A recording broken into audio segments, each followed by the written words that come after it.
মনে না থাকার সমস্যা বা মনোযোগ ফোকাস না থাকার সমস্যাটা একটা বৈশ্বিক সংকটে পরিণত হয়েছে। এটা শুধু আপনার আমার সমস্যা না, সারা পৃথিবীতে এই সমস্যাটা।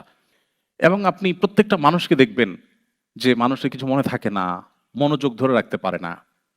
আমি একটা জিনিস খেয়াল করেছি, ২ রাকাত নামাজ, অনলি ২ রাকাত নামাজ, যেটা হয়তো ৩ মিনিটে পড়া সম্ভব, ৪ মিনিটে সম্ভব, ২ মিনিটেও পড়া সম্ভব। ২ রাকাত নামাজ কোনো দিকে মনোযোগ যাওয়া ছাড়া সম্পূর্ণ আল্লাহর দিকেই মনোযোগ থাকবে।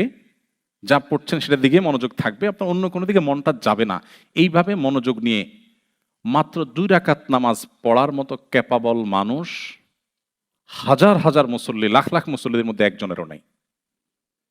আপনি ট্রাই করতে পারেন, শুরু করেন নফল নামাজ ২ রাকাত ২ রাকাত করে পড়েন, দেখে ট্রাই করেন তো যে একবারও মনোযোগ যাবে না। আমি দেখি হয় কিনা, খুব ডিফিকাল্ট হয়ে গেছে। গবেষকরা বলছেন মানুষের ফোকাস ধরে রাখার যে ক্ষমতা সেটা খুব ভয়াবহ আকারে হ্রাস পেয়েছে। একটা সময় মানুষ যদি ৩০ সেকেন্ড, ৪০ সেকেন্ড বা ১ মিনিট ফোকাস ধরে রাখতে পারতো, এখন তার 50% মানুষের নাই ক্ষমতা। মনোযোগ হারায় ফেলছে মানুষ। কেন? গত ১৫-২০ বছর আগেও এত ক্রাইসিস ছিল না, এখন যত ক্রাইসিস। তাহলে এই ১৫-২০ বছরে কি এসেছে পৃথিবীতে যেটা আগে ছিল না? আমরা একটু চিন্তা করলে, ভাবলে দেখি, সেই জিনিসটা আর কিছু নয়, আমাদের স্মার্টফোন এবং সোশ্যাল মিডিয়ার ব্যবহার। এগুলো কিভাবে আমাদের ফোকাস এবং মনোযোগ, আমাদের স্মৃতিশক্তিকে নষ্ট করছে, এটা নিয়ে অনেক লম্বা আলাপ করতে হবে। আমি সেদিকে যাব না, আমি সংক্ষেপে শুধু একটু বলি। আমি নিজে যখন এই সমস্যাটা ফেস করছিলাম, আমার যে প্রোডাক্টিভিটি কোচ, আমার যে মেন্টর, একজন আমাকে ফিজিক্যাল এক্সারসাইজ করান প্রতিদিন, আরেকজন আমাকে সপ্তাহে ১ দিন কয়েক ঘন্টা সময় নিয়ে আমার সারা সপ্তাহের কাজগুলোকে আরও বেশি প্রোডাক্টিভ এবং আরও বেশি আপনার ভালোভাবে করার জন্য আমাকে গাইড করেন। তো আমার সেই প্রোডাক্টিভিটি কোচ বা আমার যে মেন্টর, পার্সোনাল মেন্টর, আমি তাকে বললাম যে আচ্ছা, আমার মনে থাকে না।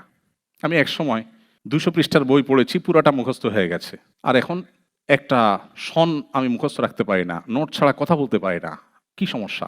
ডাক্তার দেখিয়েছি দেশে, দেশের বাইরে, কোনো সমস্যা ধরা পড়ে না, ডাক্তাররা কিছু খুঁজে পায় না, বাট আমি ফিল করছি এই সমস্যা। তখন সে আমাকে এক লাইনে বলল যে আপনি সকাল থেকে এই পর্যন্ত ফেসবুকে কতগুলো পোস্ট দেখেছেন?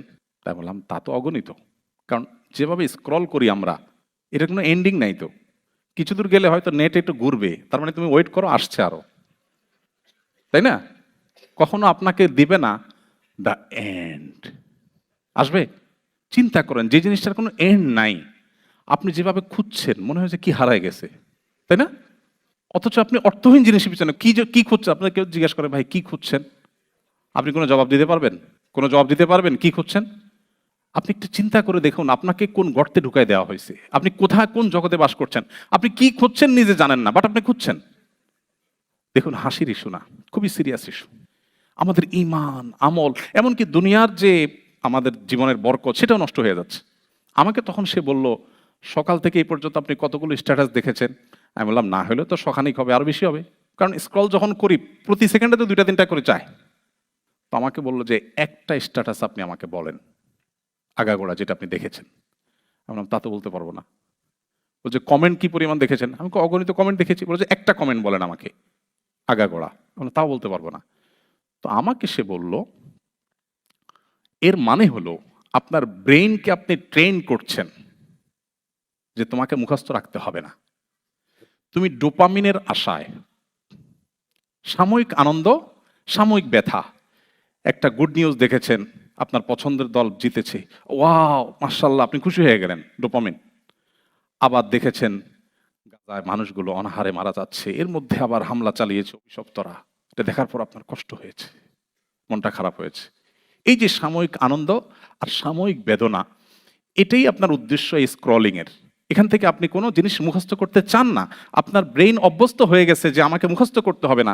এর ফলশ্রুতিতে আপনার কোনো কিছু মনে থাকে না, মনোযোগ থাকে না, বিকজ আপনার ব্রেইন অভ্যস্ত হয়ে গেছে মনোযোগ না রেখে অসংখ্য জিনিস পড়ার উপরে। আপনি এটা ছেড়ে দেন, সিরিয়াস হন, আপনার জীবনে পরিবর্তন আসবে। কয়েক মাস হয়েছে আমার মোবাইলে কোনো ফেসবুক, কোনো ইউটিউবের অ্যাপ নাই। আমার অফিসে, আমার বাসায়, আমার কোনো পিসিতে কোথাও নিউজ ফিডে ঢুকার কোনো অপশনই নেই। সেটা এমনভাবে ব্লক করা, আমি চাইলেও ঢুকার সুযোগ নেই। আলহামদুলিল্লাহ, আমি ফিল করছি যে আমি অনেক ভালো আছি। আমরা যারা ইবাদত করতে পারছি না, নামাজে মনোযোগ থাকছে না, আমাদের যাদের ফোকাস নষ্ট হয়ে যাচ্ছে, আমাদের বাচ্চারা ধ্বংস হয়ে যাচ্ছে, আল্লাহর শপথ করে বলি এটার প্রভাব সবচাইতে বেশি। আর অনেক কারণ আছে, এটার প্রভাব সবচেয়ে বেশি। আমার 17 বছর 18 বছরের ছেলে, আলহামদুলিল্লাহ, স্টিল নাও তার কাছে কোনো স্মার্টফোন নাই, এবং এটার ব্যাপারে তার কোনো আগ্রহও নাই। তাকে বললেও হয়তো সে বলবে না আমি কি করব। ফোনই ছিল না, একটা ছোট বাটন ফোন দেওয়া হয়েছে বাইরে টাইরে গেলে পড়ালেখার জন্য কোনো কাজে, তখন যাতে যোগাযোগ করা যায়। এর আগে গত বছর দেড়েক আগে তার কাছে ফোনও ছিল না। আপনি বলবেন ফোন না থাকলে কি হবে, যদি একটা বিপদে পড়ে কি হবে? যখন ফোন ছিল না সেই কালে বিপদে পড়লে কি করতো মানুষ? সব মরে সাফ হয়ে গেছে। এগুলো আমাদেরকে শয়তান যেভাবে বুঝাইছে আমরা এভাবে বুঝছি।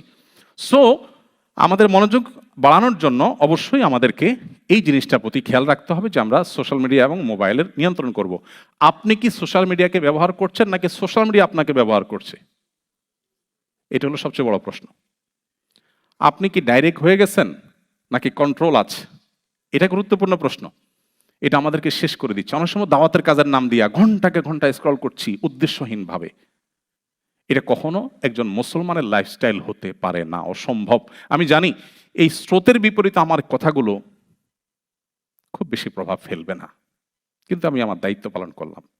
আল্লাহ যাকে হেদায়েত দিবেন তিনি হয়তো ডিসিশন নেবেন যিনি তার জীবনকে অনেক বেশি প্রোডাক্টিভ করবেন, বরকত দিয়ে পরিপূর্ণ করবেন। আল্লাহ আমাদেরকে তৌফিক